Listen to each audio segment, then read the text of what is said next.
All right, so welcome to the next module, which is all about building out our content system.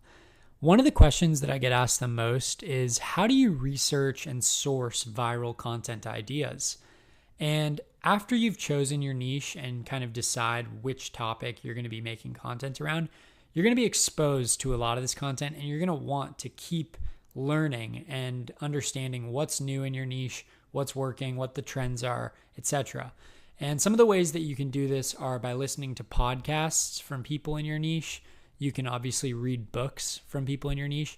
And this sparks so many ideas for different ways to build content. Like I'll be reading a book and I'll just go take notes in every chapter and write down, every piece of content as an idea that kind of comes up while I'm reading it.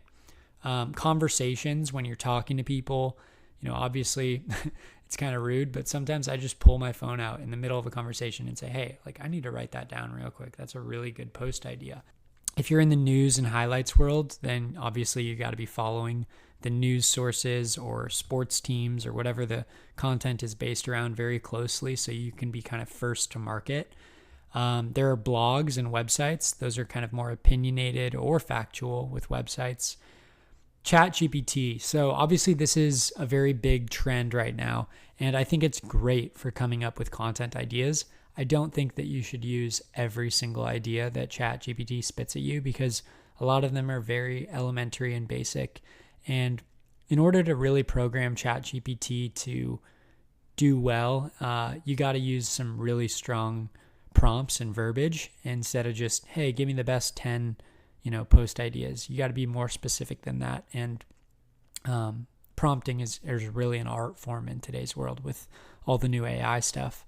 One of the best ways, though, is just going onto the Explore page on Instagram or TikTok or wherever you're looking and draw from some of the most viral content out there. Draw ideas from that and then look at ways that you can add your own spin, maybe improve the hook, and then kind of deliver the same sorts of information in just a little bit of a different way. There's a reason that there's a book called Steal Like an Artist. Basically, the concept is that every piece of art is just an evolution of an artist from before that. And the same thing is true with content.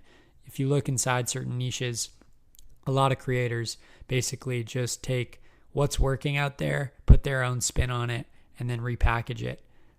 So that's a very, very useful method of coming up with ideas. And then the last way is to just follow, 50 accounts within your niche and see what they're doing and see what's working for them. And obviously you don't want to become too much of an identical audience with any of them. You want to have your own twist on all that. You don't want to just repurpose the same stuff, but drawing on some of the stuff that's working for those accounts is definitely a useful strategy as well. So how do I create my posts? Well, for a lot of the meme pages or informational accounts and theme pages, I just use Canva for my design. There's so many resources in Canva, it's amazing. For $20 a month, I think you basically get unlimited, graphics. You can basically create any type of design that you'd want in any type of studio. There's images, there's all sorts of stuff in there. So Canva is amazing from a design standpoint for Instagram posts. If I'm going to try to create my own art, I will use Midjourney. Leonardo is also a free AI tool that you could use as well. And then I just bring it over into Canva and then, drag over some writing or fonts or whatever to go on top of the images that I use. And then once I have my system down and my branding and whatever for the account, I try to outsource it because this does take a decent amount of time and there is a time to do this. I wouldn't try to rush to outsourcing it. You definitely want to have your system nailed down and obviously see some results, but eventually think about outsourcing it because it'll save you a lot of time, free up time for you to work on other projects and other accounts.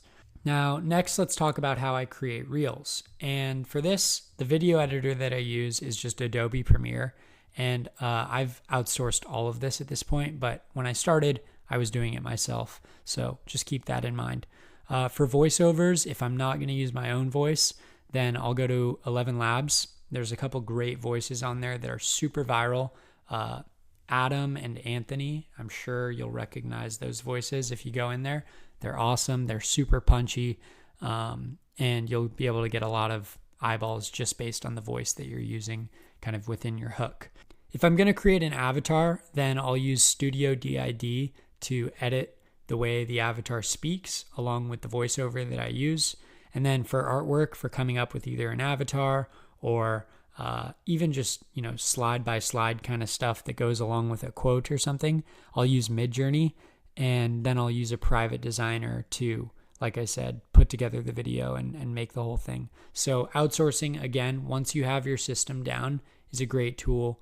But first you want to find what works within your niche, the content style, the artwork style, the delivery method, and then think about outsourcing later on. When it comes to scripting Instagram posts, there's a boring way to do it, and then there's a really optimized way to do it.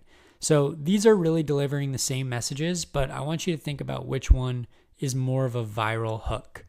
So the boring one states, you should try to allow yourself to be bored more often because there are so many distractions in our world. Okay, you get the message. Now, here's the optimized version of that same message. Stop taking your phone to the bathroom. Stop using your phone while you eat.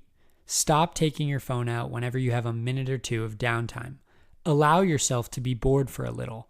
In our world full of distractions, create some space for nothingness. These are two of the same basic messages, just being scripted in a different way.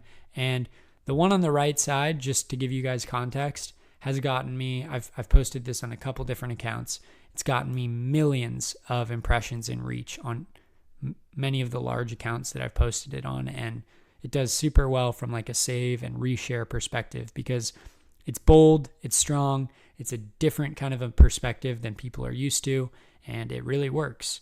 So continuing on with scripting, a good script is something that draws them in. It offers a new and different perspective. It has great storytelling, and it finishes with some sort of a rewarding payoff.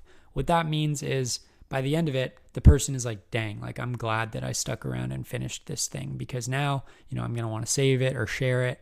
I feel good, or I feel like I got what I wanted. I'm glad that I didn't click away or scroll away or whatever. So your action items for building out a content system are to build your next 30 days of content.